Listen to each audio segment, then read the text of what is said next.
The massive convoy pushed through the tight Kunar Valley like a steel river, forced into a crack in the mountain. Dozens of armored carriers and support trucks hauling 620 Navy SEALs pallets of gear and enough firepower to flatten half the province. Dawn had just slipped over the eastern ridge, washing the jagged rocks in burnt gold and dusty red. The kind of beautiful morning that usually meant nothing dangerous was coming. But anyone who'd spent enough time in these mountains knew calm moments were the ones that flipped into nightmares without warning. In the lead MATV, Chief Marcus Hale leaned forward behind polarized lenses, studying the slopes with the instinct of a man who'd survived more ambush zones than he cared to count. 23 years of running special operations had carved a second sense into him, and right now, every nerve he owned was ringing like an alarm. Sheer cliffs crowded both sides of the pass, the sort of terrain that practically invited an enemy to sit above you and let gravity do half their work. "I don't like this," he muttered into the radio, barely moving his jaw. "Too damn quiet." 2 vehicles back, Petty Officer First Class Reese Strand tightened the straps on her plate carrier and checked her customized rifle yet again, unable to shake the prickling tension crawling up her spine. At 29, younger than most operators in the column, she'd earned her place through a streak of hard-won combat experience that stretched across continents. Her dark auburn hair was pulled into a no-nonsense tactical bun, sharp gray eyes flicking over everything as steady and analytical as always. Officially, she was an intelligence specialist, someone meant to sit in chilled rooms sorting satellite feeds and assembling target decks. But the moment she heard the route cut through contested ground and that the roster was one shooter short, she put her name in without a second thought. "Relax, Hale," came Lieutenant Commander Victor Kane's voice over the net. "Intel says this sector hasn't had activity in weeks. We'll be out of the valley in 20 minutes. Reese's brow tightened. Anytime someone said an area was quiet, it usually meant the intel hadn't been updated since last payday. She shifted the rifle between her knees, the long-barreled hand-tuned weapon she'd built over years of trial and error. Its trigger polished to perfection and optic worth more than her entire car. Every surface worn smooth from 10,000 repetitions. The Macmillan TAC-50 wasn't standard issue for intelligence analysts, but then again, nothing about Reese Strand was standard. Chief Hale glanced back through the reinforced glass separating the cab from the passenger compartment. His eyes found Reese's rifle case first, then her face. Something flickered in his expression. Recognition, maybe. Or suspicion. He'd been around long enough to know when something didn't fit the official story. "Strand," he said into the local channel, "that's custom work on your rifle." "Yes, Chief." "Where'd you learn to build a weapon like that?" "Quantico, sir. Advanced Marksmanship Program." He studied her through the glass for a long moment. "They don't teach that level of precision at Quantico. I've been through every sniper course the Navy runs." Reese kept her expression neutral. "Then maybe I had a good instructor." "Maybe." Hale turned back to the road, but his jaw remained tight. He'd seen operators try to hide their backgrounds before. The ones who came from the programs that didn't officially exist. The classified units buried so deep in the Pentagon's budget that even generals pretended not to know about them. This woman sitting 2 vehicles back wasn't just an intelligence analyst. He'd stake his career on it. The convoy rolled deeper into the valley. The walls closed in tighter with every quarter mile. Up ahead, the road narrowed to a single lane hemmed in by boulders the size of houses on one side and a sheer drop on the other. A perfect choke point, the kind of terrain that made Hale's teeth ache. "Command, this is Vanguard Lead," he transmitted, requesting permission to halt and scout forward before entering the narrows. Static crackled, then Kane's voice tight with irritation. "Negative, Vanguard Lead. We're on schedule. Intel has cleared this route. Continue forward." Hale bit back a curse. 23 years had taught him when to trust his gut over a briefing room assessment. But orders were orders, and Kane was running the show. He checked his rifle one more time and tried to ignore the weight pressing against his chest. In her vehicle, Reese felt it too. That electric tingle that crawled across her skin when something bad was about to happen. She'd learned to trust that feeling back when she was 14 years old, standing on a range with a man who'd become the closest thing to a father she'd ever known. Master Gunnery Sergeant Ray Keller had looked at her that first day and seen something nobody else had. A scared kid with her father's dog tags around her neck and rage in her eyes. 3 months after her dad died in Fallujah, she'd picked up his rifle and put 10 rounds through the same hole at 200 yards. No training, just instinct and grief converted into precision. Keller had recruited her for a program that didn't appear in any official records, trained her for 10 years in skills the Marine Corps would never publicly acknowledge teaching to a teenage girl. He taught her to shoot, to move, to survive. But more importantly, he taught her why. You're not learning to be a weapon, he told her on her first day. You're learning to be a guardian. Big difference. Weapons get used and discarded. Guardians carry the weight and keep fighting. She carried that weight now. Every mission, every shot, every life saved, and every life taken. The weight was what separated her from the people who just pulled triggers.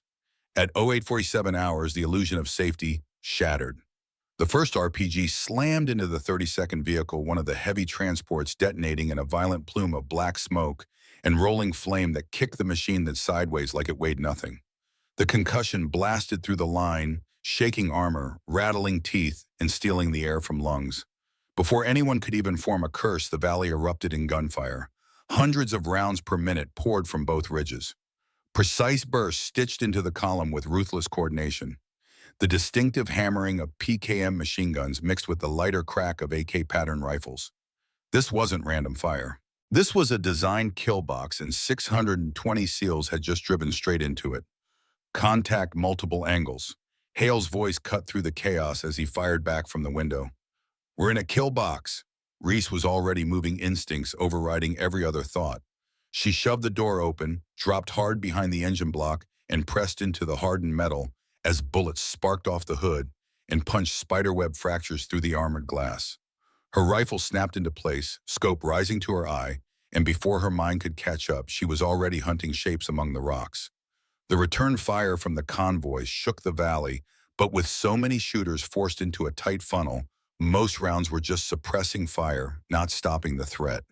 Bullets tore across the bottleneck, ricocheting off stone, forcing heads down, while the enemy held every height advantage imaginable. Reese's scope swept the ridgeline. 300 fighters, maybe more, spread across layered firing positions with interlocking fields of fire. Professional setup, disciplined spacing, coordinated sectors. This wasn't insurgent tactics. This was military doctrine. Spetsnaz, she whispered. Say again. Hale's voice crackled in her earpiece. This is Soviet doctrine, Chief. Layered ambush, multiple withdrawal routes, pre-positioned ammunition. Whoever planned this trained in a military academy. How the hell do you know Spetsnaz tactics? Classified, Chief. Hale didn't have time to press the question.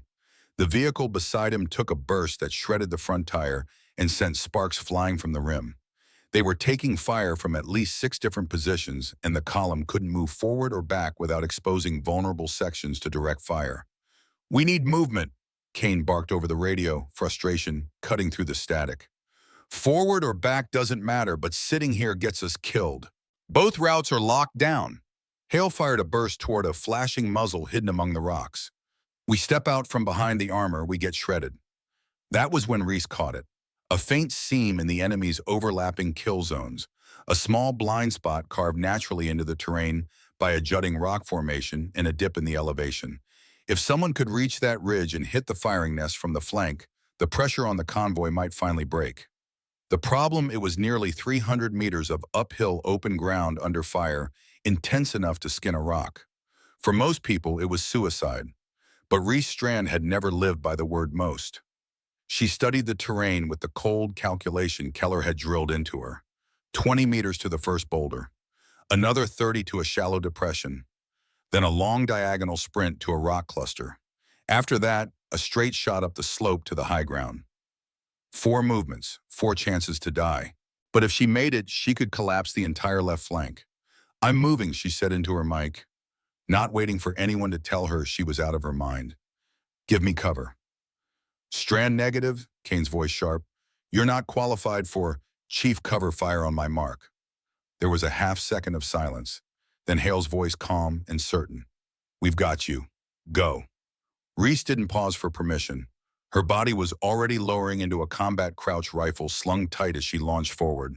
The SEALs instantly caught on and poured a wall of suppressive fire toward the ridges, forcing enemy shooters to duck long enough for her to sprint. Rounds cracked past her helmet close enough to feel the punch of air pressure, and stone splinters exploded around her boots. Her world narrowed into a tunnel of noise, burning lungs, and calculations firing faster than conscious thought. She slid behind the first boulder just as a string of automatic fire stitched the dirt she'd crossed a half-second earlier. Her pulse hammered, but her hands remained impossibly steady, the steadiness she'd built over years of turning fear into fuel. A quick peek showed her next cover, a shallow dip about 20 meters ahead, reachable maybe. With enemy fire still suppressed by friendly volleys, Reese exploded from behind the rock, running a jagged zigzag that made tracking her almost impossible. More rounds snapped past her, some close enough to heat the air.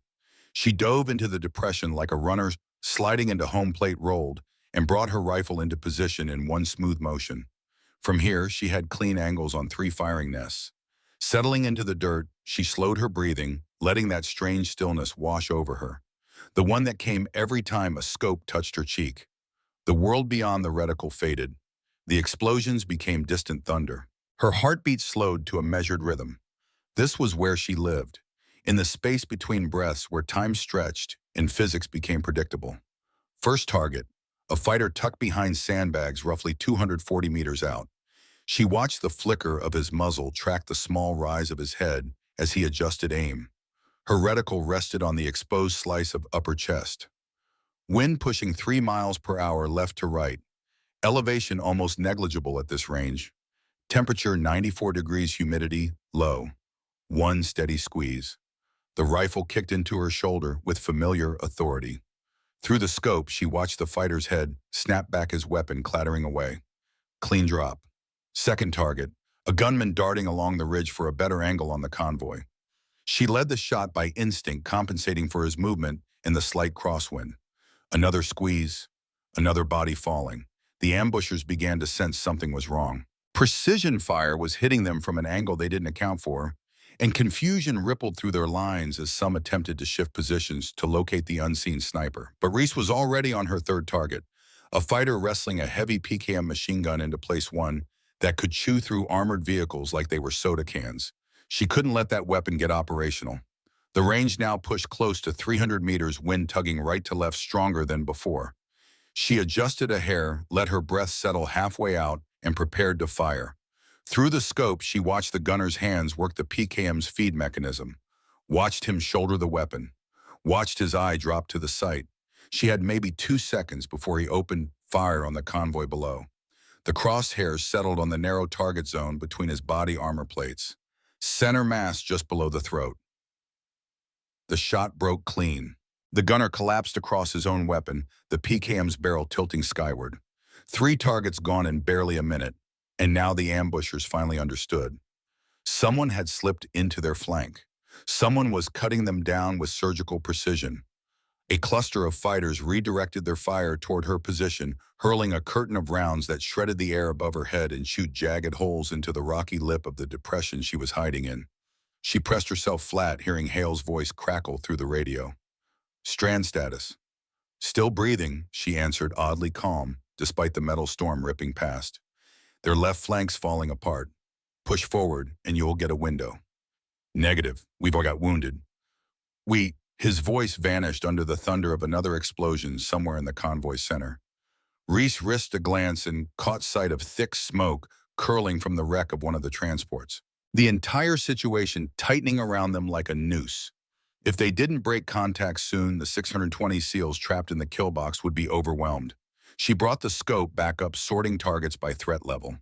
The ones handling heavier weapons. The ones directing movements. The ones adjusting angles to hit the remaining vehicles. Her rifle barked over and over, each shot surgical, each impact decisive. She wasn't spraying and praying. She was cutting the spine out of the ambush, one vertebra at a time. Her magazine clicked empty, and she swapped it out without ever lifting her eye from the glass. Muscle memory turning her hands into independent tools.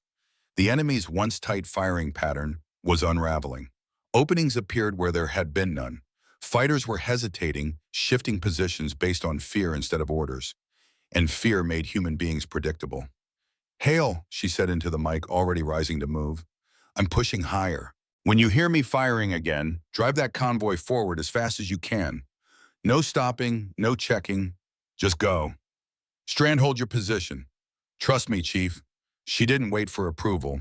She sprinted uphill while the SEALs provided suppressive fire, their rounds stitching chaos along the ridges. Her legs burning under 50 pounds of gear, sweat running into her eyes despite the cool mountain air. Stopping wasn't an option. Stopping meant she failed all the people counting on her. She reached a jagged outcropping and dropped into prone, the entire kill zone spreading out beneath her like a grim map. From this vantage, she could see everything. The jammed convoy, the enemy fire lanes, the choke points, the terrain forced everyone into. The moment she settled, her breath evened out and her heartbeat steadied.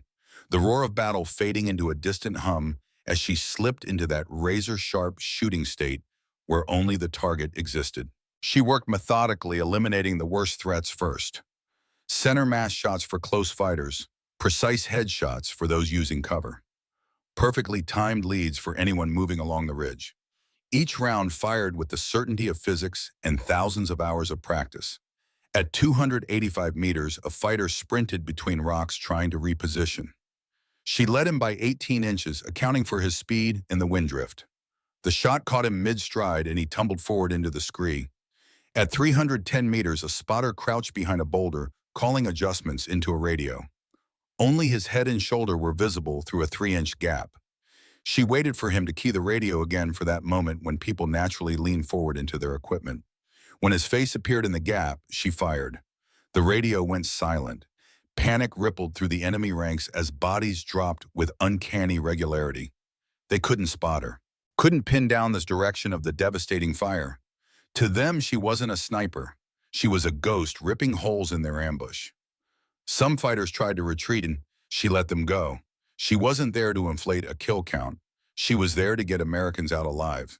Anyone still firing at the convoy, though? She erased without hesitation. Below, the remaining vehicles started grinding forward, engines roaring, gunners still hammering back. They were bleeding, but they were moving, and movement was survival. Reese covered them relentlessly. An RPG gunner setting up for a shot. Down. A machine gun team establishing a new position. Gone. 2 fighters scrambling to block the exit path. Both finished before they could settle in. Another magazine empty. Another reload done by instinct alone. 12 rounds left in this one. Maybe her last full mag before she'd be forced to ration. The convoy was seconds from clearing the kill box. But as they reached the final stretch, the enemy played their last card. A fighter suddenly rose from a hidden crevice directly into the convoy's path, RPG hoisted on his shoulder. The rocket already armed and seconds from ending one of the outbound vehicles with everyone inside. At that distance, he couldn't miss. Reese's scope locked onto him instantly, her crosshairs hovering over the tiny slice of head and shoulders peeking above the rock line. 387 meters, confirmed by her laser rangefinder. Far from easy, wind pushing 12 miles per hour, now gusting higher. Temperature still climbing as the sun rose. Downward angle requiring compensation for gravity's pull. She steadied her breathing, let half of it go, and froze the rest in her chest. Everything narrowed into a single pinpoint of focus as her finger eased tension onto the trigger. The world held its breath. The rifle kicked. Through the scope, she watched the fighter go limp, as if a string had been cut, his RPG tumbling harmlessly to the dirt without ever firing. Below, the massive column of SEALs thundered past the kill zone's final choke point and spilled into the wider stretch of valley, finally out of immediate danger. Reese stayed prone, sweeping the terrain for stragglers. Anyone left alive was already fading into the rocks, unwilling to keep fighting an unseen shooter who'd torn their ambush apart. The kill box was broken. The trap had failed, and the Americans were getting out. She pressed her radio. "Hale, you're clear. I'm moving to rejoin." "Negative, Strand. Stay put. We're coming for you." "I can make my way down." "Not happening. Hold position." "That's an order." The corners of her mouth tugged upward despite the fatigue dragging at her bones. SEALs always took care of their own, even when their own was an intel specialist who just saved several hundred operators from being wiped off the map. She checked the valley one more time, confirmed the danger had passed, then settled into a low crouch, reloading with hands as steady as if she were on a quiet range. 38 rounds left across 2 magazines. Not ideal, but enough to discourage anyone suicidal enough to come searching. The adrenaline that had kept her sharp began to ebb, replaced with that crushing post-fight heaviness that made her limbs feel twice their weight. Her body reminded her she'd sprinted uphill through 300 meters of gunfire and then held a 20-minute shooting duel she shouldn't have survived. But she had, and so had hundreds of her teammates. Engine noise echoed from below. The convoy was returning, one of the armored transports peeling away and grinding up the ridge toward her. Reese Rose slowly slung her rifle and began moving down to meet them. The vehicle that reached her belonged to the second transport element, driven by Petty Officer Second Class Garrett Walsh, who leaned out the window with dirt and dried blood streaking his face from a cut above his eyebrow. "You're either the bravest person I've met," he said, grinning through the exhaustion, "or completely out of your mind." "Maybe both." Reese climbed into the passenger seat without fanfare. "Just doing my job." "Not like that, you aren't." He put the truck in gear and eased it back down the ridge. 12 years on this job. Never seen shooting like yours. Nobody shoots like that." She didn't answer, just stared out at the landscape sliding past. Below lay the shredded ambush site. Equipment scattered brass glittering in the sun, dark stains marking where the worst of the fighting hit hardest. Evidence that would wash off the rocks long before it left anyone's mind. A kilometer out, the reassembled convoy sat in a defensive perimeter. Medics worked over the wounded, radios buzzed with higher command demanding updates. And the vehicle hit by the opening RPG still smoldered, a total loss. As Walsh rolled into the line, Chief Marcus Hale was already striding toward them, jaw-tight expression carved from stone. But something complicated flickered in his eyes. Gratitude, disbelief, and that look soldiers get when they've witnessed something they can't quite reconcile with reality. "Strand," he said as she stepped down from the truck. "We need a word." They moved just far enough from the others for privacy, but stayed close enough to remain under security. Hale studied her for a long, silent moment before he finally spoke. "That might be the finest shooting I've witnessed in my entire career," Hale said without softening a syllable. "And I've worked alongside some of the best marksmen in SOCOM. So tell me, how does an intel analyst outshoot every sniper I've trained?" Reese had expected this conversation. Pulling off something extraordinary always brought questions that live far above most people's clearance levels. "I qualify with my rifle like everyone else," she answered evenly.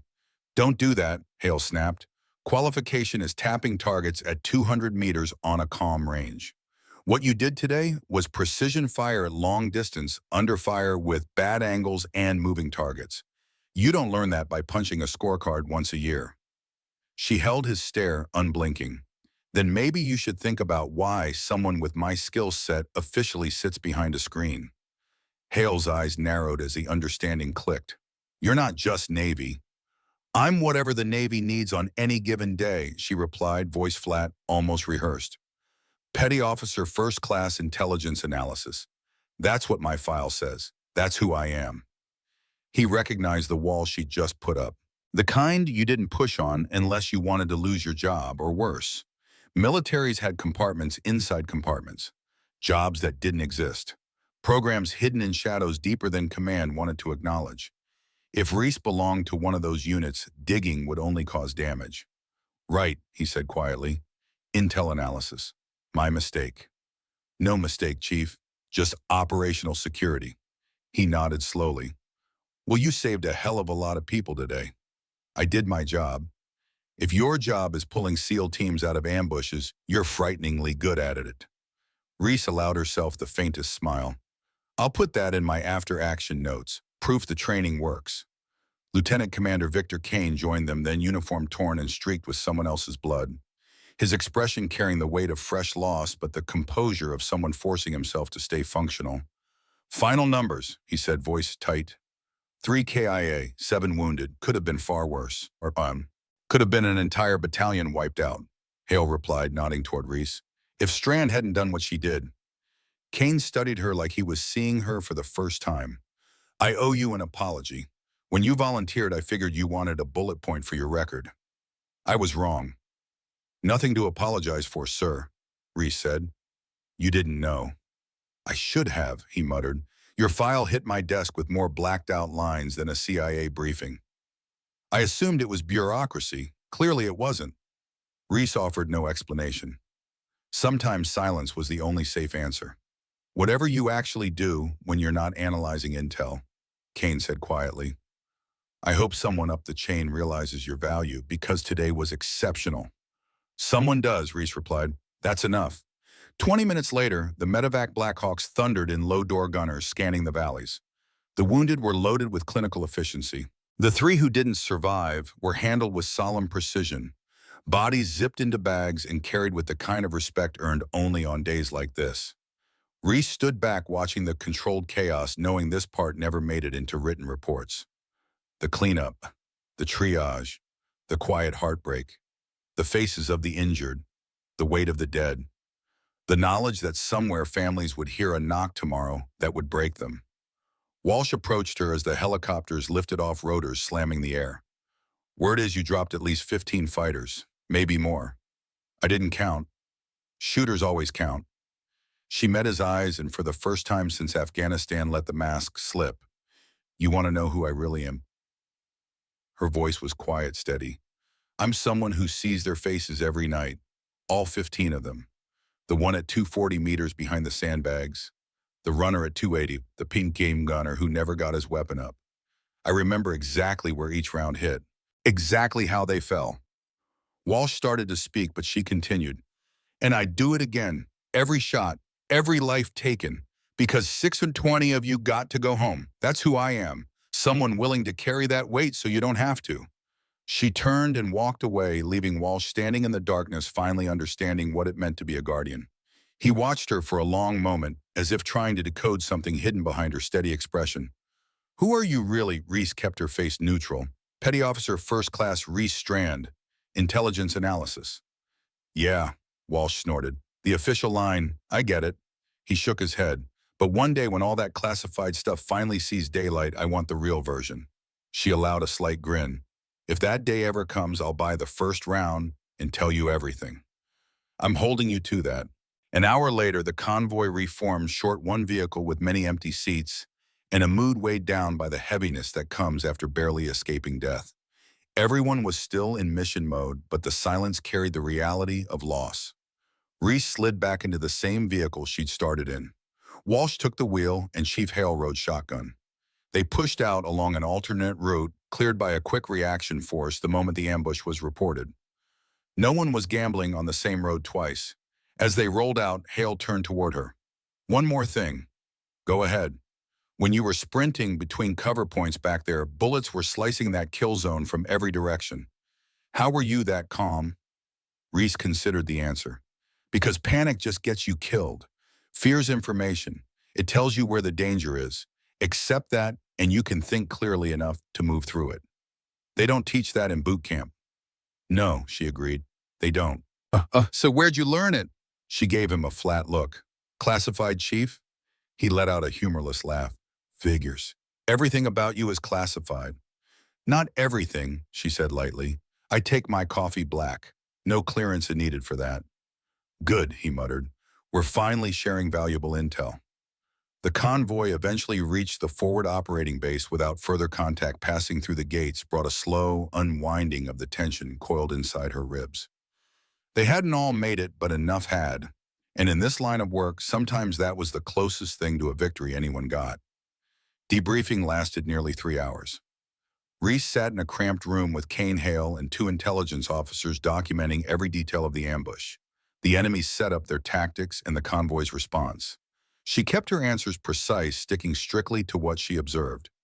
Ranges, wind shifts, ammunition use, angles, timing. She gave them the mechanics of shooting without touching the emotional weight of what shooting meant. The intel officers took notes without digging into her training or background. Either they already knew more than they could admit, or they'd been warned not to ask certain questions. For that, she was quietly grateful. When the session wrapped up, Kane stopped her at the door. One more thing. Your actions today are going into my report, and I'm recommending you for commendation. That's not necessary, sir. It is, he insisted. Good work deserves recognition. My work is most effective when no one recognizes it. He gave a thin, tired smile. Then I'll make sure it's classified at the proper level. But it's going in Strand. You earned it. She dipped her head, knowing that refusing further would be disrespectful. Thank you, sir. Outside, the sun was sinking over the base, throwing the sky into a blend of orange and purple. Reese walked slowly toward her quarters, the weight of the day finally settling into her bones. Every muscle throbbed. Her ears still rang from gunfire, and deep bruises were forming where her plate carrier caught impacts during her climb up the ridge. But she was alive. Hundreds of them were alive, and tomorrow they'd do it all again. Her quarters were simple: a cot, a footlocker, a small desk, and a laptop wrapped behind layers of encryption. But right now it looked like paradise. She leaned her rifle carefully against the wall, then settled on the edge of the cot and began peeling off her gear piece by piece. The plate carrier came first, the ceramic plates inside still carrying scuffs, us from rounds she'd probably never even noticed. Then she unbuckled her battle belt, the pouches, the medical kit, all the little tools that separated life from death out there. Once she was down to her base uniform, she let her eyes close for a moment. Behind her eyelids, she could still see the kill box, could still feel the rifle kick into her shoulder, still sense the instant her crosshairs slid over each target and she made the choice to fire. Those images slid into the long, quiet archive of violence she carried. Not something she wore with pride, and not something she regretted. Just a truth of the path she'd chosen. Someone had to stand in that space between chaos and the people who needed shielding. Today, that someone happened to be her. Tomorrow, it might be someone else. But today, 620 SEALs were heading home because Reese Strand ran toward gunfire when every instinct screamed to take cover. And that, more than any medal or commendation, was why she did this work. She opened her eyes, stood slowly, and began the long process of cleaning her rifle. The work never stopped. The weight never lifted. But she'd carry it as long as she had to, because that's what Guardians did. The aftermath was brutal in the way only combat could be. The kind of brutal that didn't show in after-action reports or casualty statistics. The kind that lived in the spaces between heartbeats and settled into the hollows under men's eyes. Reese stood at the edge of the landing zone as the Blackhawks descended their rotors, beating the air into submission. The downdraft kicked up dust devils that swirled through the perimeter, and she had to squint against the grit. The wounded went first, carried on stretchers by corpsmen who moved with the practiced efficiency of people who'd done this too many times. 7 men, some conscious, some not. All of them wearing that 1,000-yard stare that came from staring into the abyss and realizing it had teeth. Then came the 3 who wouldn't be going home alive. The body bags were handled differently, slower, with a reverence that made her chest tighten. Each one carried by a team of 6, their faces set in expressions that mixed grief with rage and something older. Something that understood this was the price, had always been the price, would always be the price. She watched them load Chief Petty Officer Marcus Denton first. 42 years old, 3 kids, wife named Jennifer, who taught 2nd grade in Virginia Beach. Reese had never met him, but she'd seen his photo in the TOC, smiling, alive. That version of him was gone now, replaced by a sealed bag and a flag that would be handed to Jennifer with words that could never be adequate. Next was Petty Officer James Rivera, 26, engaged. His fiancée was pregnant with their first child, a detail Reese had overheard during the convoy staging. He'd been showing everyone ultrasound pictures, grinning like he'd won the lottery. That grin was gone too. The baby would grow up with stories instead of memories. Last was Senior Chief William Nash, 51 years old, 2 months from retirement. 28 years of service ending in a valley in Afghanistan because someone with a rocket launcher had good timing and bad intentions. His wife had already booked their cruise. Alaska. He talked about it nonstop during the briefing. 3 lives, 3 families about to be shattered, 3 futures erased in the span of minutes. Reese felt the weight of them settling onto her shoulders alongside all the others she carried. The faces she'd saved and the faces she couldn't. The mathematics of combat were brutally simple. You made choices, and people lived or died based on those choices. She'd made the right calls today. 15 enemy fighters dead meant 620 Americans going home, but 3 still hadn't made it, and those 3 would follow her just like all the others. Garrett Walsh appeared beside her as the helicopters lifted off their running lights, fading into the darkening sky. He didn't say anything at first, just stood there with his hands shoved into his pockets, watching the dust settle. 15 confirmed kills, he finally said, his voice flat. Maybe more. That's what the count teams are saying. Reese didn't respond. You dropped at least 15 fighters in under 20 minutes. Some of those shots were over 300 meters. In combat, under fire. He turned to look at her. Who the hell are you really? She met his eyes. Petty Officer First Class Reese Strand. Intelligence analysis. Yeah. He let out a breath that might have been a laugh if it had contained any humor. The official line, I get it. He paused. But those three guys we just loaded onto those birds, they'd be alive if the ambush had been worse. And the ambush would have been worse if you hadn't been there. So I'm asking again. Who are you? Oh, I'm someone who was trained for a very specific job, she said carefully. That job requires certain skills. Shooting happens to be one of them. And the job itself, classified. Walsh nodded slowly, processing that. Then whoever trained you must be damn good. The best, she said quietly. And yeah, they taught me to shoot like that, along with a lot of other things. Well, he looked back toward where the helicopters had disappeared. I'm glad you ended up with us today. Whatever your real role is, I'm glad it put you on that convoy. Me too. They stood in silence for another moment before Walsh clapped her on the shoulder and headed toward the chow hall. Reese remained where she was, staring at the empty sky, feeling the full weight of the day pressing down on her like a physical thing. She'd saved 620 lives today, but she'd also taken 15, maybe more. The math said she'd come out ahead. The math said she'd done the right thing. But mathematics didn't account for the fact that every life she took was a choice she'd made, a decision she'd live with forever. Necessary, authorized, aligned with the rules of engagement. But necessity didn't erase the weight. This was the part people didn't talk about, the part that didn't make it into the stories or the commendations. The psychological toll of violence, even justified violence. It built up quietly over the years, layering like sediment, until you either learned to carry it or it crushed you. Some people couldn't carry it. Some cracked under the pressure. Some walked away entirely. Some froze the next time they needed to pull the trigger. She'd watched it happen to operators stronger than she'd ever considered herself.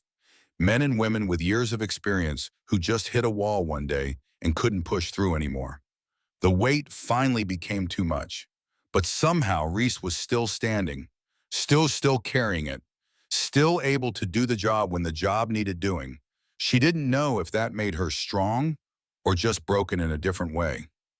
Her secure phone buzzed in her pocket. She pulled it out, checked the encryption indicator, then opened the message. It was short, direct, and unsigned. Situation developing. Report to TOC immediately. Reese pocketed the phone and headed across the compound. The Tactical Operations Center was a converted shipping container filled with monitors, radios, and maps. She stepped inside and let her eyes adjust to the dim blue light of the screens. Two intelligence officers were watching for her. Both wore civilian clothes with military posture. Neither offered names or ranks. One was male, mid-40s, with the kind of weathered face that came from too many deployments. The other was female, younger, with sharp eyes that missed nothing. Petty Officer Strand, the woman said. Have a seat. Reese sat. The male officer pulled up a video file on one of the monitor shutters. We recovered several items from the ambush site, including this. He hit play. The footage was grainy, shot from a helmet-mounted camera. It showed the ambush from the enemy's perspective. Muzzle flashes. SEALs taking cover. Return fire stitching across the ridgeline. And then in the lower corner of the frame, a figure moving, running uphill through gunfire with a rifle slung across her back. Reese watched herself sprint between cover points, watched herself drop into prone, watched herself start picking off targets with mechanical precision. The camera tracked her for almost 30 seconds before the wearer shifted position and she disappeared from frame. This footage was recovered from a dead fighter's equipment, the woman said. The camera was still recording when he died, but before that happened, he'd already uploaded this clip to a secure server. The male officer pulled up another window, a website all in Arabic with the video embedded. Below it, comments and shares, thousands of them. The video went live approximately 15 minutes after the ambush began, he continued.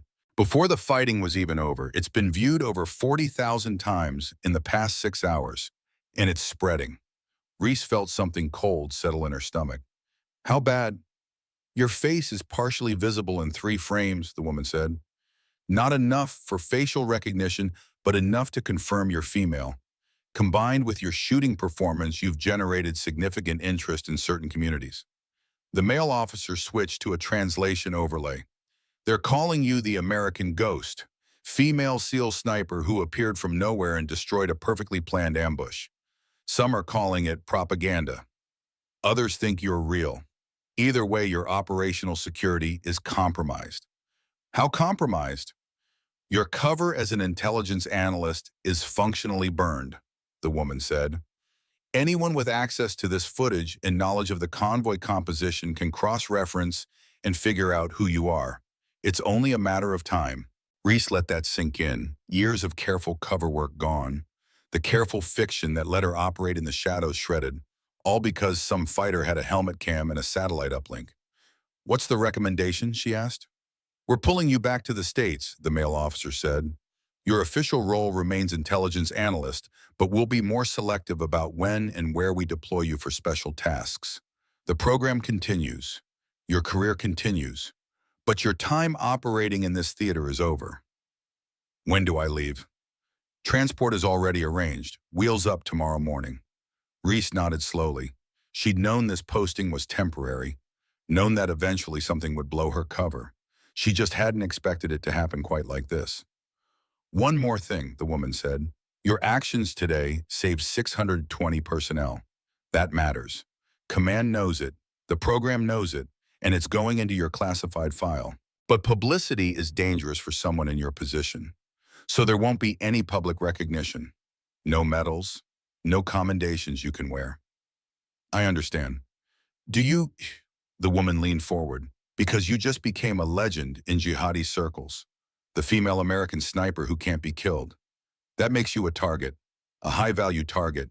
Every fighter who saw that video now wants to be the one who takes down the ghost. Then it's good I'm leaving. The male officer studied her face for a long moment. You're handling this better than most. I always knew this posting was temporary, Reese replied. Whilst operators dislike being pulled from a combat zone, I'm satisfied that I did what needed to be done. Whatever comes next, comes next. The woman allowed herself a faint smile. That mindset will take you far. Maintain it, and you'll have a long career. They shook hands, and Reese stepped back out into the night. The base was quieter now, most personnel either eating or sleeping, or pretending to do one while actually doing the other. She walked slowly back toward her quarters, processing what she'd just learned. Her cover was blown. Her time in Afghanistan was over. The careful balance she'd maintained between her official role and her actual work had shattered. But 620 SEALs were alive because she'd been willing to take that risk. It was a trade she'd make again. She spent the rest of the evening packing her gear and updating her logs. The rifle got cleaned one more time, broken down and secured in its case. The custom optic wrapped in foam. Every piece of equipment checked and rechecked. Years of training had made the process automatic, her hands moving through the familiar motions while her mind drifted. She thought about the 3 men loaded onto helicopters, thought about their families who would receive notifications tomorrow or the next day, thought about the 620 who would go home to their families instead. The mathematics were brutal but clear. Someone knocked on her door around 2100 hours. It's open. Chief Marcus Hale stepped inside. He looked older than he had that morning, the weight of command and loss carved into the lines around his eyes. He carried 2 cups of coffee, handed her one without comment. Heard your wheels up tomorrow, he said, settling into the room's only chair. Word travels fast. Small world out here. He sipped his coffee. Even smaller when someone does what you did today. They sat in silence for a moment, the kind of comfortable quiet that came from shared experience. I've been thinking about something, Hale said eventually. That moment when you move without permission. When Kane said negative and you went anyway. Yes, Chief? That took balls. Or ovaries. Whatever. He waved a hand. Point is, you saw what needed to happen and you did it. No hesitation. That's the mark of a real operator. I was trained to make decisions under pressure. Everyone's trained for that. Not everyone can actually do it when the bullets are flying. He paused. I've been doing this for 23 years, seen a lot of shooters, You're something different. Reese didn't respond. I made some calls, Hale continued. Quiet calls, to people I trust. Asked about classified training programs. Programs that might take a kid and turn them into something exceptional. Chief, I know you can't confirm anything. I'm not asking you to. He met her eyes. But I want you to know something. Back in '91, I went through advanced training at a facility that officially doesn't exist. My instructor was a master gunnery sergeant named Ray Keller. Hard as nails, smart as hell, and the best teacher I ever had. Reese's expression didn't change, but something flickered behind her eyes. Keller taught me that being a warrior wasn't about killing, Hale said. It was about carrying the weight of violence so others didn't have to. He called it being a guardian, said the difference between a weapon and a guardian was simple. Weapons get used and discarded. Guardians choose to carry the burden. That's a good philosophy, Reese said quietly. Yeah, it is. Hale smiled. And watching you today, I saw that philosophy in action. The way you moved, the way you shot, the way you prioritize threats. That's not just training. That's someone who understands what they're carrying and why. They finished their coffee in silence. When Hale stood to leave, he paused at the door. If you ever trained with Keller, he said, tell him Marcus Hale remembers what he taught, and it mattered. If I ever see anyone by that name, Reese replied carefully, I'll pass that along. After he left, she sat alone in the dim room, thinking about the layers of connection that ran through the military. The invisible threads that linked people across decades and continents. Hale had trained with Keller, she'd trained with Keller, and now they'd fought together in a valley in Afghanistan, bound by lessons learned from the same man. The program had always been small, had to be small to maintain security, but sometimes those connections surfaced in unexpected ways. She finished packing and lay down on the cot, fully dressed except for her boots. Sleep came surprisingly fast, and her dreams stayed mercifully blank. The next morning dawned clear and cold. Reese was up before sunrise, running through her pre-flight checklist one more time. By 0600, she was standing at the flight line with her gear waiting for the C-130 that would take her to Bagram, then on to the States. Garrett Walsh showed up just before boarding, carrying a thermos of coffee and a tired smile. Couldn't let you leave without saying goodbye, he said, handing her the thermos. Appreciate it. Listen, he shifted his weight, suddenly awkward. What you did yesterday, that was something I'll tell my grandkids about. The day a female intel analyst saved 620 SEALs by running into gunfire and shooting like she was born with a rifle in her hands. I was just doing my job. No, he shook his head. You did way more than that. You saved lives, including mine. So I wanted to say thank you, and I meant what I said before. One day, when the classified stuff gets declassified, I want the real story. If that day comes, I'll buy the first round. I'm holding you to that. He stuck out his hand and she shook it firmly. Stay safe, Strand, whatever comes next. You too, Walsh. Keep your head down and your powder dry. He laughed at the old phrase and headed back toward the TOC. Reese watched him go, then turned and boarded the aircraft. The C-130's interior was crowded with personnel rotating out equipment, being repositioned, in the general chaos of military logistics. She found a seat near the rear ramp, secured her gear, and settled in for the long flight. As the plane taxied and lifted off, she looked out through one of the small windows. Afghanistan spread out below her, all brown ridges and deep valleys in terrain that had swallowed armies for thousands of years. Somewhere down there, 3 families were about to receive the worst news of their lives. Somewhere else, 620 families would get to keep their loved ones a little longer. The mathematics were brutal, but they were honest. The flight to Bagram took 3 hours, another 6 hours of processing and waiting for the next connection. Then a 13-hour flight to Ramstein Air Base in Germany. Another layover, another flight. 38 hours of travel compressed into a blur of airports, checkpoints, and uncomfortable seats. She slept in snatches, never deeply, always aware of her surroundings.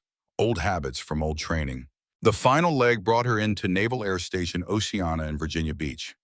She stepped off the plane into humidity and heat that felt alien after months in the Afghan mountains. The air tasted different here, heavier, full of salt and civilization. A car was waiting for her, black sedan civilian plates driver who didn't introduce himself. He loaded her gear without comment and drove her to a safe house in Virginia Beach. Not her permanent quarters, just a holding location, while the program figured out what to do with her next. The safe house was anonymous. 2 bedrooms, basic furniture, kitchen, stocked with military-issue rations. She dropped her gear in the main bedroom and did a quick security sweep out of habit. Clear. She was alone. For the first time in 38 hours, she let herself relax. She showered, washing away the accumulated grime of travel and combat, changed into civilian clothes, made coffee with the ancient machine in the kitchen. Then she sat at the small dining table and waited. The call came 3 hours later. Encrypted line, familiar voice. "Welcome home, petty officer." "Ma'am, I've reviewed your after-action report and the intelligence assessments and the recommendations from Lieutenant Commander Kane and Chief Hale." A pause. "Exceptional work, truly exceptional." "Thank you, ma'am. However, we have a problem. Your cover is compromised. The video has over 200,000 views now. We've tried to suppress it, but it keeps popping up on new servers. You're famous in all the wrong circles." "I understand. Your official role remains intelligence analyst, but your deployment options are now limited. We can't risk putting you back in the Middle East or Central Asia. Too many people are looking for the American ghost." "What's the plan?" "Training duty, Quantico. You'll be an advanced marksmanship instructor. Lets you maintain your skills while keeping a low profile. We'll still deploy you for special tasks, but selectively. When the situation demands it and when we can ensure operational security." Reese processed that. Training duty, teaching the next generation. Not frontline work, but still important. Still meaningful. "How soon?" 2 weeks. Take the time to decompress. Process what happened. Then report to Quantico for your new assignment." "Understood, ma'am." The call ended. Reese set the phone down and stared at the blank wall across from her. 2 weeks, 14 days to adjust from the rhythm of combat to the rhythm of normal life. To stop flinching at loud noises and scanning rooftops for threats. To remember that not everyone she met was a potential enemy. She'd done it before. She'd do it again. But the transition was never easy. Combat carved channels into your brain pathways of hypervigilance and threat assessment that didn't turn off just because you changed continents. It took time to redirect those channels. Time and distance and conscious effort. She spent the first week barely leaving the house. Sleeping odd hours, running the perimeter at night when the world was quiet, cleaning her rifle even though it didn't need cleaning, doing anything to keep her hands busy and her mind occupied. The second week was better. She ventured out to grocery stores and coffee shops, relearning how to exist in spaces where people weren't armed and violence wasn't imminent. The crowd still made her nervous. The lack of exits still triggered her training. But she pushed through it. On day 12, she drove to Quantico and walked the grounds where she'd first started training 15 years ago. The ranges looked the same. The buildings looked the same. Even the smell was the same, that mix of gun oil and cordite and determination. She stood at the 1,000-yard line and imagined the shot. Imagined the wind, the elevation, the pressure. Imagined squeezing the trigger and watching the target drop. Then she turned and walked away. On day 14, she reported for duty. The advanced marksmanship program was smaller than she expected. 12 Marine sniper candidates, all male, Joel skeptical when they saw her walk in. She didn't blame them. She looked young for 29 and female instructors were still rare in the sniper community. She didn't introduce herself with words. She let her rifle do the talking. At the 1,000-yard line in front of all 12 candidates, she set up her weapon, checked the wind, calculated the dope, settled into position, and fired. The bullet flew for nearly 2 seconds before impacting dead center on the target. First round hit. She stood, safed her weapon, and turned to face the candidates. "My name is Petty Officer Strand. I'll be your instructor for advanced long-range shooting. Any questions?" 12 sets of eyes stared at her with newfound respect. No one had any questions. 6 weeks into her new assignment at Quantico, Reese had settled into the rhythm of teaching. The Marine sniper candidates were good, some exceptional, all hungry to learn. They showed up every morning at 05:30, rain or shine, ready to push themselves beyond whatever limits they thought they had. She worked them hard, not because she enjoyed breaking them down, but because she knew what waited for them in the field. knew that the difference between a competent shooter and an exceptional one was measured in lives saved or lost. Every drill had purpose. Every critique had weight. And slowly, grudgingly, they stopped seeing her as the female instructor who got lucky with one shot and started seeing her as someone who might actually know more than they did. On a Thursday morning, crisp and clear, with just enough wind to make things interesting, she was running them through moving target engagements at 600 yards. The candidates took turns, some hitting, most missing, all learning. She watched their form, their breathing, their trigger control, offering corrections in the same calm voice Keller had used with her 15 years ago. Lance Corporal Emmett Hayes was up next. 19 years old farm kid from Iowa, natural talent, but still rough around the edges. He settled into position, checked his dope, and prepared to fire. "Relax your shoulders," Reese said quietly. "You're fighting the rifle instead of working with it." He adjusted, took a breath, and squeezed. The round impacted low and left. "Better, but you're still anticipating the recoil. Let the shot surprise you." "Yes, ma'am." He reloaded, settled again, and fired. This time the impact was close, as just inches from center mass on a target moving at walking speed. "Good correction. That's the process. Misanalyze, adjust, engage. Every shot teaches you something if you're willing to listen." Hayes saved his weapon and stepped back, nodding. The other candidates moved through their rotations, each one incrementally better than the last. This was the work Reese had signed up for. Not the high-profile operations or the classified missions, but the quiet labor of passing knowledge to the next generation. It mattered, maybe more than anything else she'd done. After the morning session wrapped, she was walking back toward the armory when she saw him. Master Gunnery Sergeant Ray Keller, standing near the administrative building, hands in his pockets, watching her with that same patient expression he'd worn the first day they met. He looked older now, 53, with more gray in his hair and deeper lines around his eyes. But he stood with the same straight-back posture that radiated competence and authority. He'd been her instructor, her mentor, and the closest thing to a father figure she'd known since her own dad died in Fallujah. She altered her path to meet him. "Gunny," she said, stopping a respectful distance away. "Reese." He smiled, and it softened his weathered face. "Heard you were back stateside. Figured I'd drop by, see how you're settling in. Teaching the next generation of trigger pullers. It's good work. I saw you running that drill. You've got Keller's teaching style down cold." He paused. "Which makes sense given who taught you." They fell into step together, walking the perimeter of the range complex. Neither spoke for a minute, just comfortable silence between two people who'd shared enough years that words weren't always necessary. "I also heard about Afghanistan," Keller said eventually. "Read the after action, the classified one, not the sanitized version they'll show to Congress." "Figured you would. 620 SEALs, 3 KIA instead of complete annihilation. 15 confirmed enemy kills at ranges up to 400 meters. Under fire. Moving targets. Bad angles. Mouse." He stopped walking and turned to face her. "That's the finest shooting I've seen documented in my entire career. You taught me well. I taught you the mechanics. You learned to carry the weight on your own." His expression grew serious. "But I also heard about the aftermath, the video, your cover getting burned, the program pulling you back. Part of the job. And is it?" He studied her face. "Because most operators struggle with that kind of exposure. Having your face on jihadist websites being called the American ghost, becoming a target, that's not nothing." Reese considered her response carefully. "I knew the risks when I volunteered. Knew that operating in the shadows meant eventually someone would shine a light. It happened sooner than expected, but it happened doing something that mattered. 620 families got to keep their people.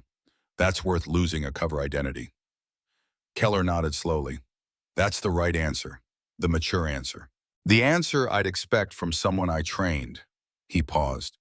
"But it's also the answer someone gives when they're holding everything inside. So let me ask you a different question. How are you really doing?" The question landed harder than she expected. Not because she didn't have an answer, but because she had too many answers and none of them simple. "I'm carrying it," she said finally. "The 3 who died, the 15 I killed, the 620 who lived. All of it. Some days it's heavier than others, but I'm still standing. That's all any of us can do." Keller resumed walking and she matched his pace. You remember what I told you on your first day of training? You said I wasn't learning to be a weapon. I was learning to be a guardian. And do you understand the difference now?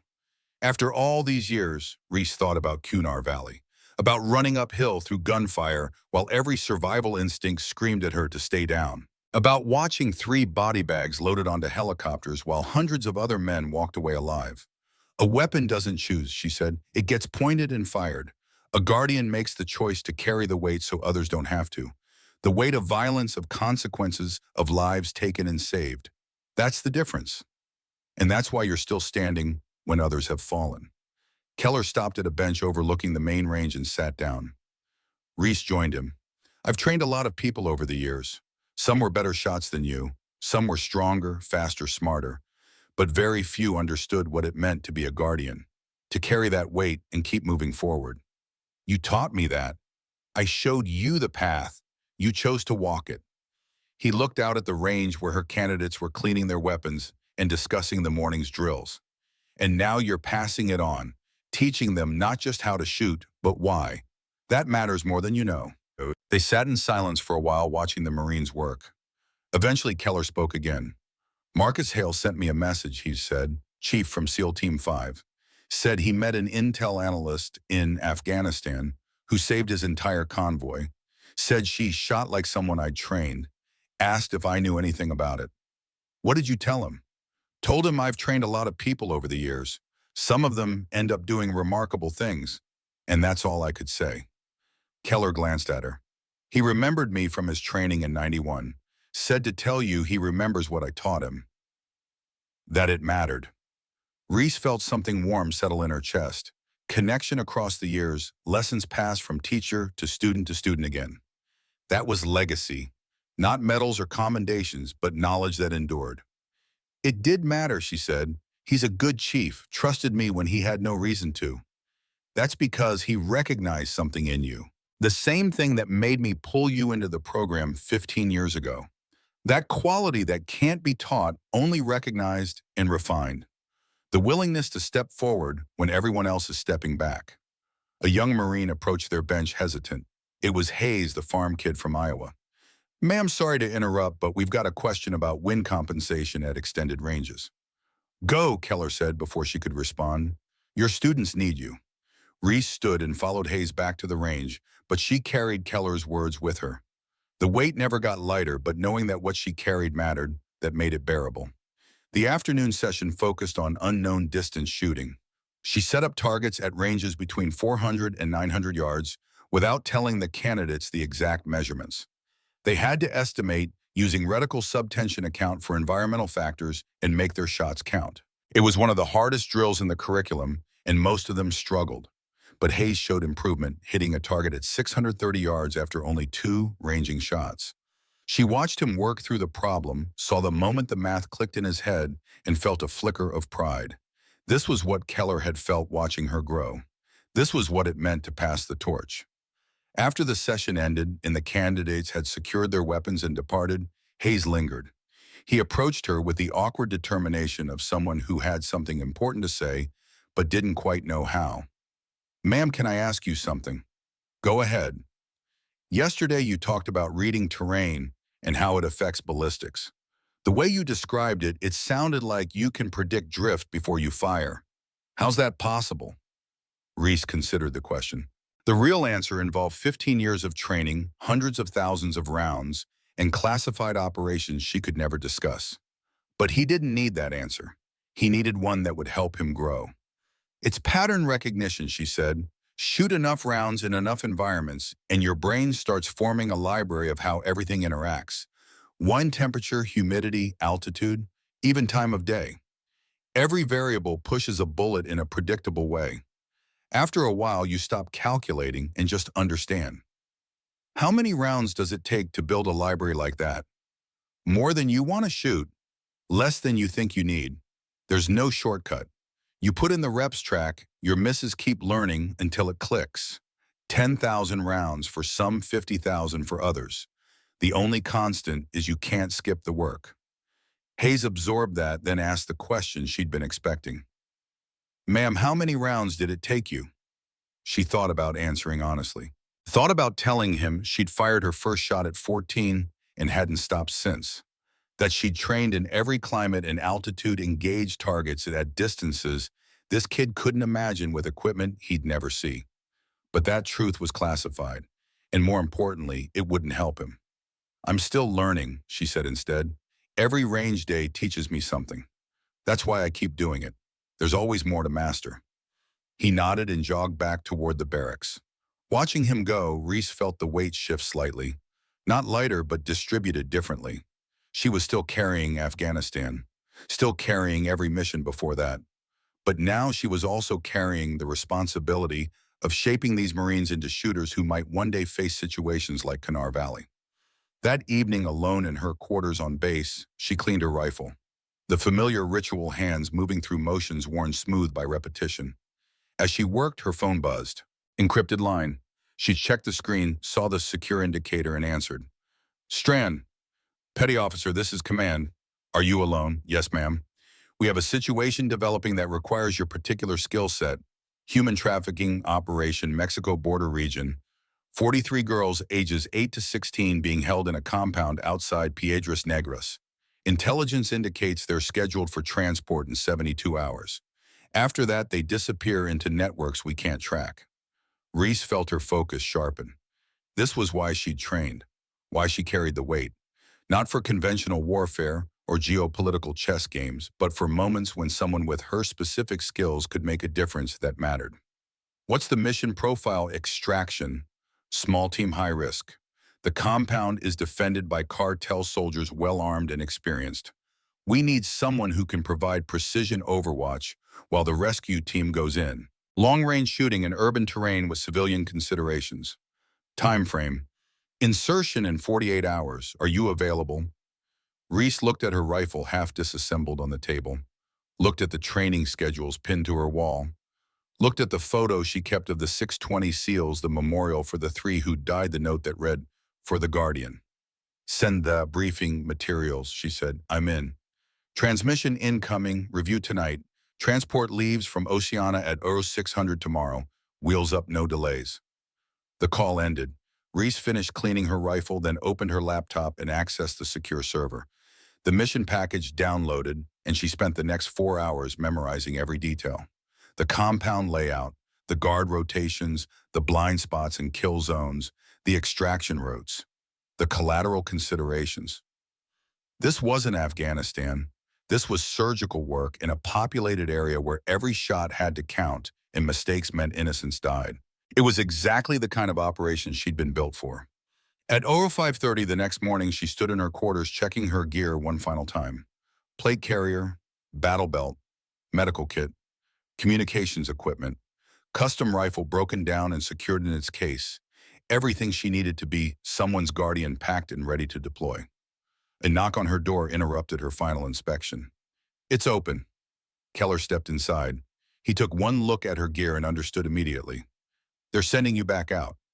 Time-sensitive operation. Can't discuss details." He nodded, accepting the boundaries of classification. "How are you feeling?" "Ready. This is what I trained for." "I know it is." He walked to her rifle case, ran one hand across the hard plastic. "But I also know what it costs. Every time you go out, you come back carrying more weight. Eventually, everyone hits their limit. I'm not there yet." "Good. Because those 43 kids need someone who hasn't hit their limit, needs someone who can carry the weight of doing what needs to be done." He turned to face her. "But when this is over, when you come back, I want you to promise me something." "What?" "Don't carry it alone. Talk to someone. Process it.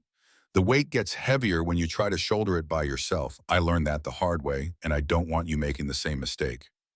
Reese met his eyes, saw genuine concern there, and nodded. "I promise." "Good." He pulled something from his pocket and held it out. A challenge coin worn smooth from years of handling. She recognized it immediately, the same coin he'd given her 15 years ago on her first day of training. She'd given it back when she graduated following tradition. Now he was returning it. "For the Guardian," he said simply. "Carry it with you. Reminder that you're not alone in this. Every person I've trained carries part of the same weight. We're all connected by what we do and why we do it." She took the coin, felt its familiar weight in her palm, and slipped it into her pocket. Thank you, Gunny. Come back safe, Reese. Your students still need you, and so do I. He left and she finished her preparations in silence. At 05:45, she loaded her gear into a waiting vehicle and headed for Oceana. The drive took 30 minutes through early morning traffic, the world still half asleep, while she prepared to step back into violence. The aircraft was a civilian Mark C-130, but the crew was military, all of them moving with the efficiency of people who'd done this before. She strapped into a seat, secured her gear, and felt the familiar rumble as the engine spooled up. As they lifted off, she looked out through one of the small windows. Virginia Beach spread out below, all suburban neighborhoods and morning commuters heading to jobs that didn't involve rifles or risk. Normal lives lived by normal people who would never know about the work done in shadows to keep their normalcy intact. That was fine. She didn't need recognition, didn't need parades or medals. She just needed to know that when 43 kids were in danger, someone with her skills was willing to step forward. The flight to Texas took 4 hours. Another hour in a blacked-out van to a staging area near the border. Then briefings, equipment checks, and final mission planning with the rescue team. 8 operators, all male or experienced. They introduced themselves by first names only. Call signs, probably not real names. She didn't push for more. The team leader was a man called Jennings, early 40s, with the calm confidence of someone who'd run hundreds of operations. He spread maps across a field table and walked everyone through the plan one more time. Compound here, he pointed. 2-story structure, reinforced doors, armed guards on rotating shifts. Intelligence says the girls are being held on the second floor north wing. Our entry point is southeast corner, breaching at 0330 when guard rotation creates a 15-second gap. He looked at Reese. That's where you come in. You'll be positioned here. His finger moved to a rooftop 800 meters from the compound. 800 meters elevated position, clear sight lines to 3 sides of the building. Your job is threefold. 1, eliminate any guards who threaten the entry team during approach. 2, provide overwatch during extraction. 3, cover our withdrawal if things go sideways. Rules of engagement, she asked.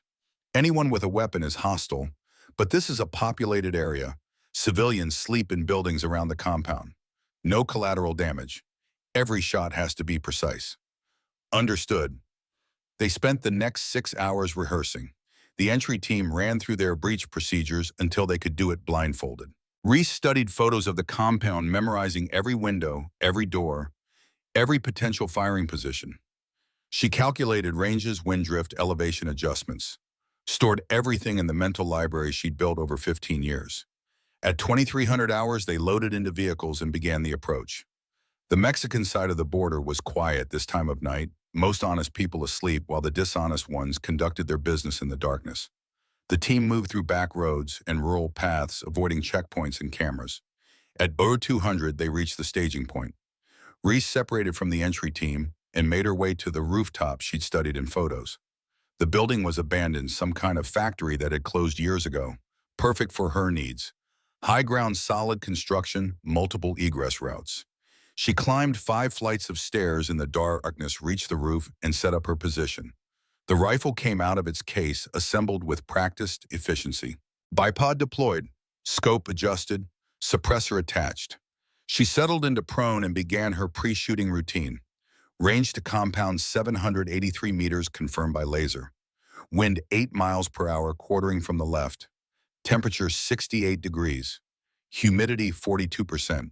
Barometric pressure standard. All the variables cataloged and processed. Through her scope, she could see the compound. Lights on in several windows.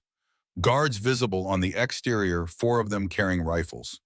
They moved with the bored casualness of people who'd done this shift 100 times and never encountered trouble. That was about to change. At 0320, her mano crackled. Overwatch, this is Alpha. We're beginning approach. Copy Alpha. I have eyes on 4 hostiles. North side, east side, 2 on south side. Patterns confirmed. Roger. Maintain observation. Engage only on my call. She watched the entry team move through her scope, 8 shadows flowing through the darkness like water. Professional, disciplined.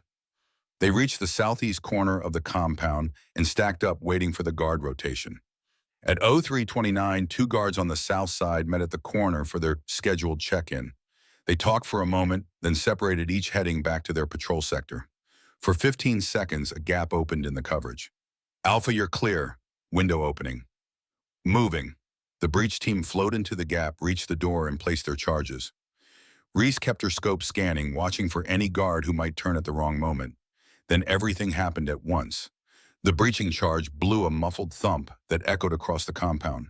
The entry team poured through the opening, and every guard on the perimeter spun toward the noise, bringing their weapons up. Hostile north side, raising weapon toward entry point. Reese transmitted her crosshairs, already settling on the target. Cleared hot, she fired. The suppressed rifle coughed, and 783 meters away, the guard dropped. The other guards were reacting now, some running toward the breach, others raising radios to call for backup. Two hostiles, south side, moving toward Alpha's position. Engage. Two shots 2 seconds apart. Both guards down. Clean drops. East side hostile, taking cover behind the vehicle, armed with rifle. She waited. Patience was as important as accuracy. The guard peeked around the vehicle, trying to locate the entry team. When his head and shoulder appeared, she fired. He collapsed. Compound exterior clear. Alpha, you're clean on approach. Copy Overwatch. We're inside. Moving to second floor. Reese maintained her vigil scope, sweeping the compound and surrounding area. More lights were coming on in nearby buildings. Civilians waking up, trying to figure out what the noise was about. She marked each building, cataloged every window, made sure she knew where the innocents were. Her radio crackled with the sounds of the entry team moving through the compound. Muffled voices, doors being kicked open, then finally children crying. Alpha has precious cargo, 43 girls all accounted for. Beginning extraction.